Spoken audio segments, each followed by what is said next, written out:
하나님 말씀은 사도행전 17장 1절에서 9절까지 말씀을 같이 합독합니다. 사도행전 17장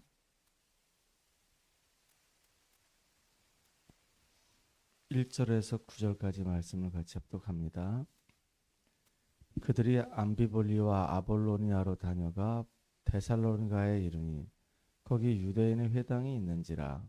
바울이 자기의 관례대로 그들에게로 들어가서 새 안식일에 성경을 가지고 강론하며 뜻을 풀어 그리스도가 해를 받고 죽은 자 가운데서 다시 살아나야 할 것을 증언하고 이르되, 내가 너희에게 전하는 이 예수가 곧 그리스도라 하니 그 중에 어떤 사람과 경건한 헬라인의 큰 무리와 적지 않은 귀부인도 권함을 받고 바울과 실라를 따르나, 그러나 유대인들은 시기하여 저자의 어떤 불량한 사람들을 데리고 때를 지어 성을 소동하게 하여 야손의 집에 침입하여 그들을 백성에게 끌어내려고 찾았으나 발견하지 못하며 야손과 및 형제들을 끌고 읍장들 앞에 가서 소리질러 이르되, 천하를 어지럽게 하던 이 사람들이 여기도 이르매 야손이 그들을 맞아 들였도다.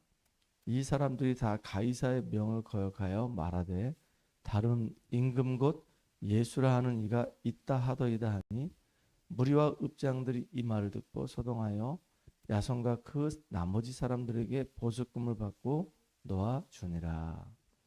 아멘.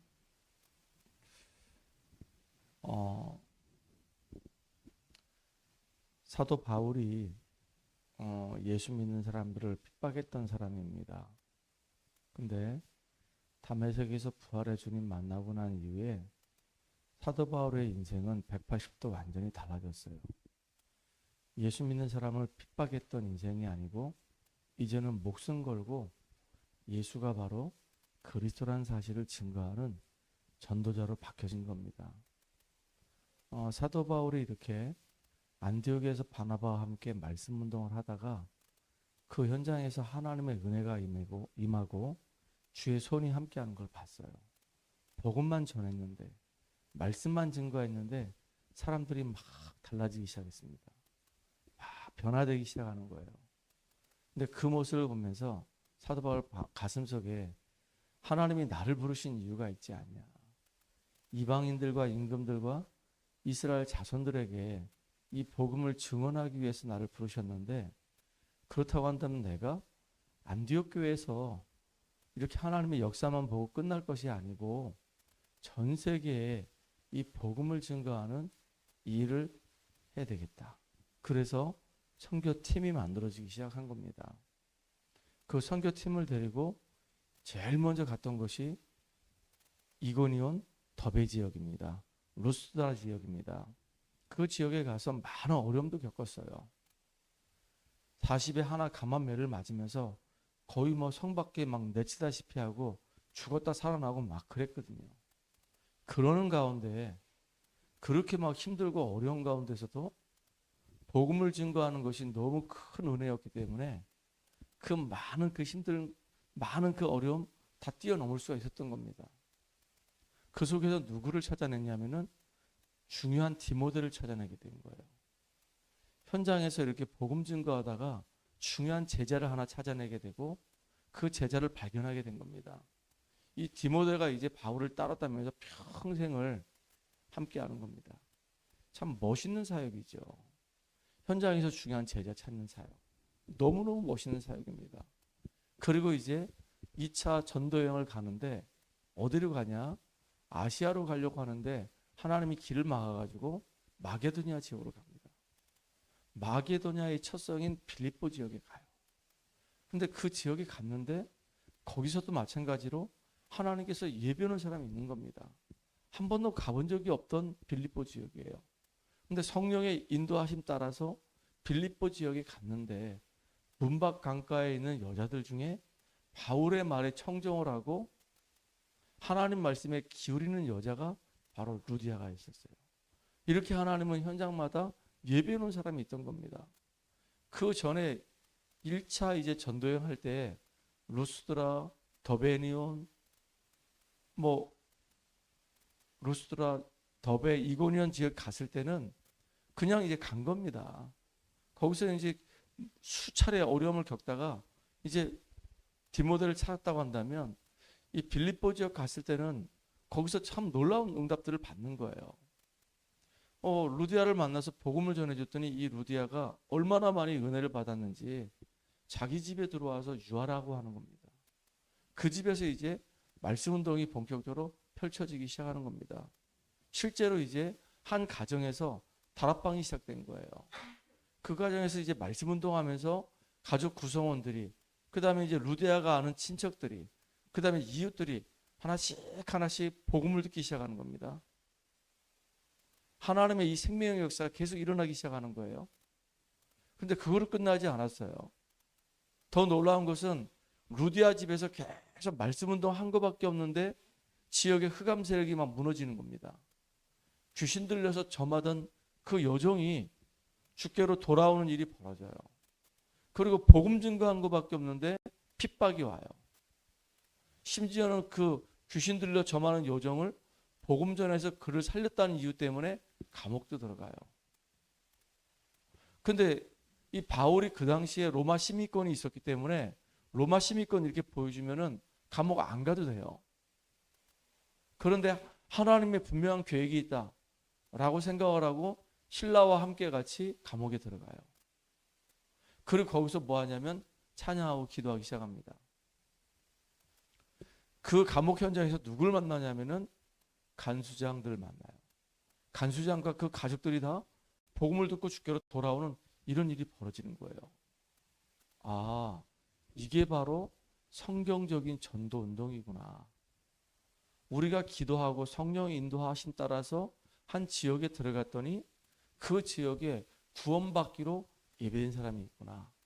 그 사람을 데리고 당연히 그 사람 집에서 말씀 운동했더니 그 집에 하나님 나라가, 그 집에 보좌의 축복이 임하게 되고, 그리고 계속 말씀 운동했더니 지역의 흑암 세력이 무너지는 것이구나.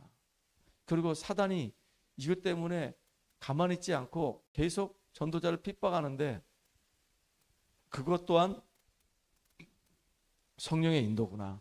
감옥 들어갔는데 거기서 간수장의 온 가족을 주님께로 회개케 해서 돌아오게 하는 그런 응답을 받게 됐단 말이에요.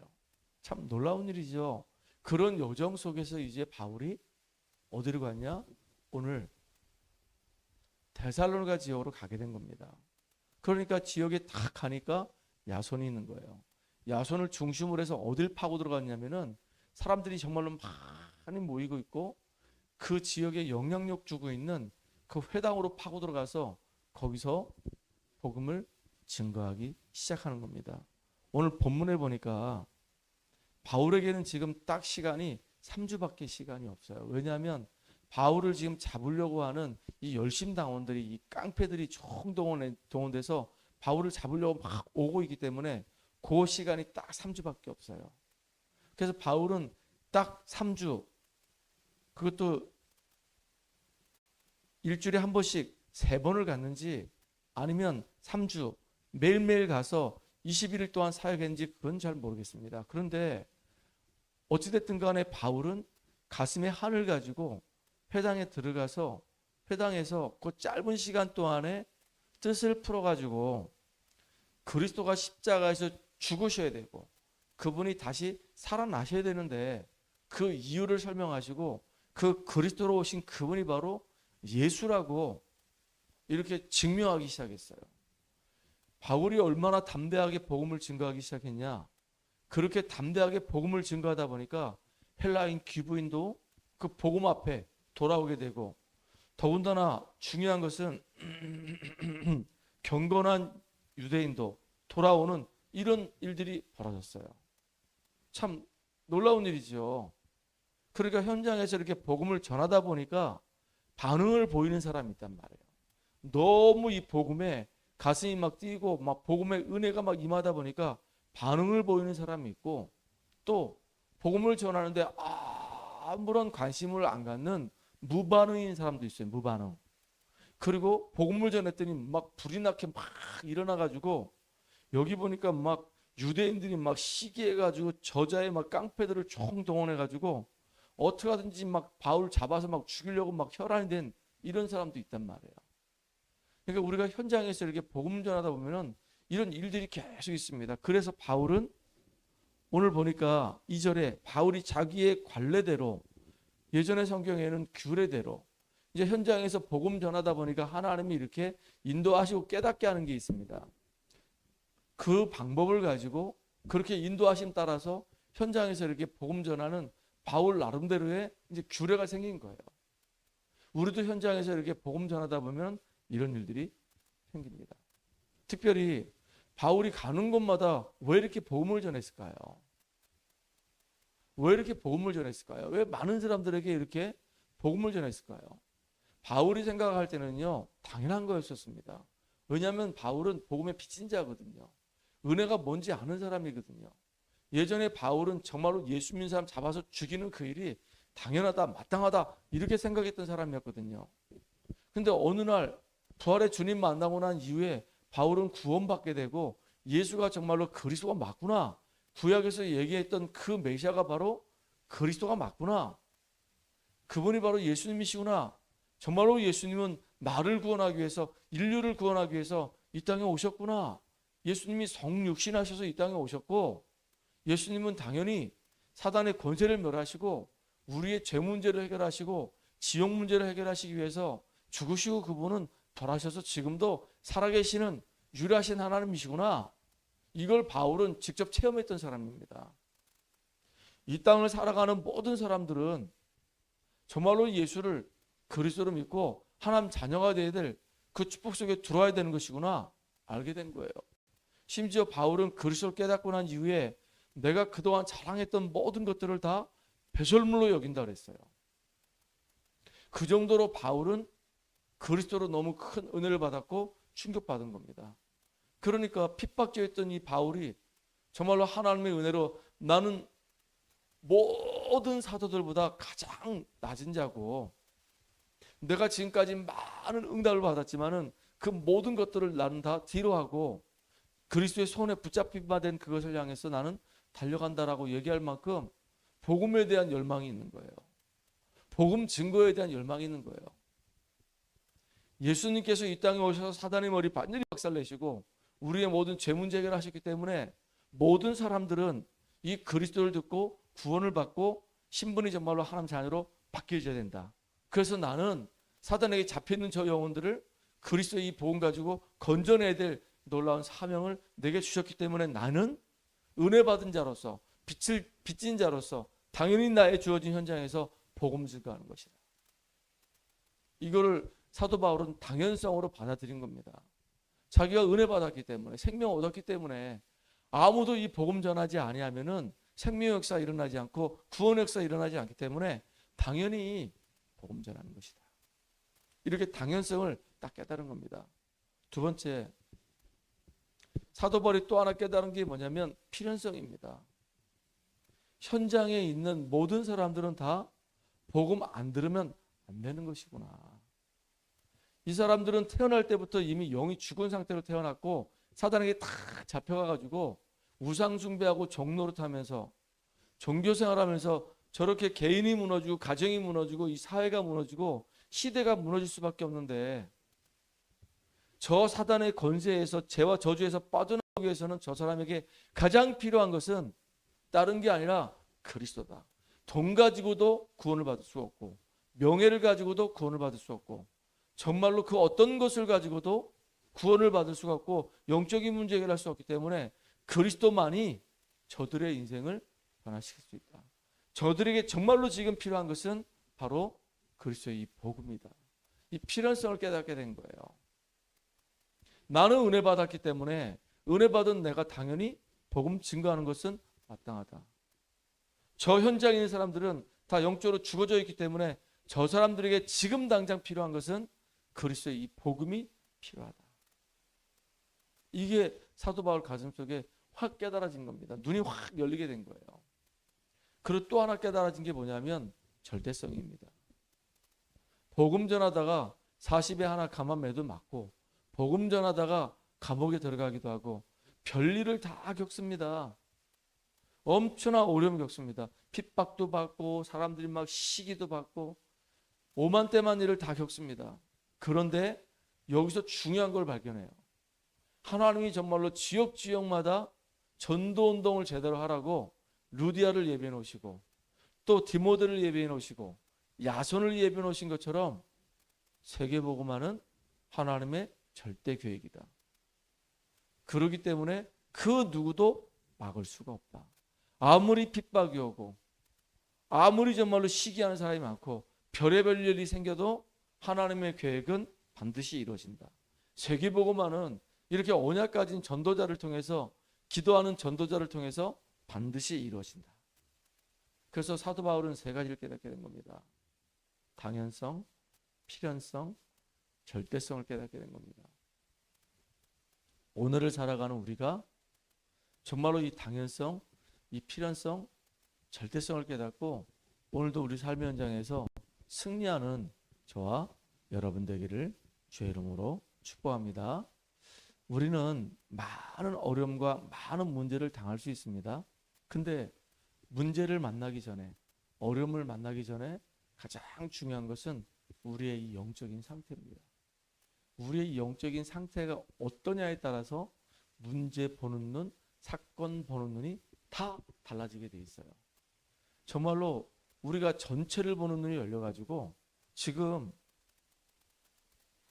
하나님의 은혜로 여기까지 왔고 앞으로 내가 지금 달려가야 할 길을 바라본다고 한다면, 그리고 지금 나에게 가장 합당한 필요한 말씀을 듣는다고 한다면 천지개벽하는 일이 벌어지기 때문에 우리가 복음으로 나 자신을 각인 뿌리 체질 내리는 것은 너무 중요한 겁니다.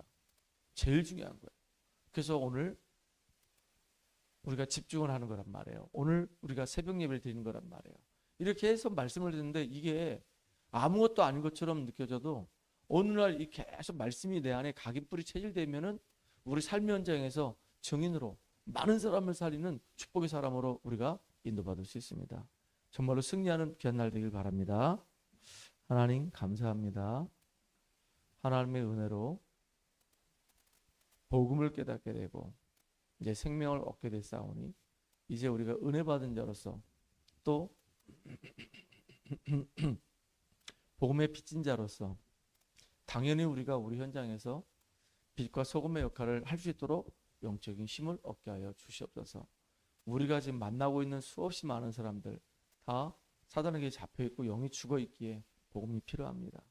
복음만이 그들을 살릴 수가 있습니다. 복음만이 그들을 붙잡고 있는 사단에서 건져낼 수 있으며 정말로 복음만이 그들의 영적인 문제를 치유할 수 있습니다. 그 누구도 정말로 하나님이 원하시는 이 생명 살리는 이 일을, 제자 키우는 이 일을 막을 수가 없습니다. 오늘도 우리가 당연성, 필연성, 절대성을 가지고 삶의 현장에서 승리하는 귀한 날 되게 하여 주시옵소서. 예수님의 이름으로 감사하며 기도합나이다.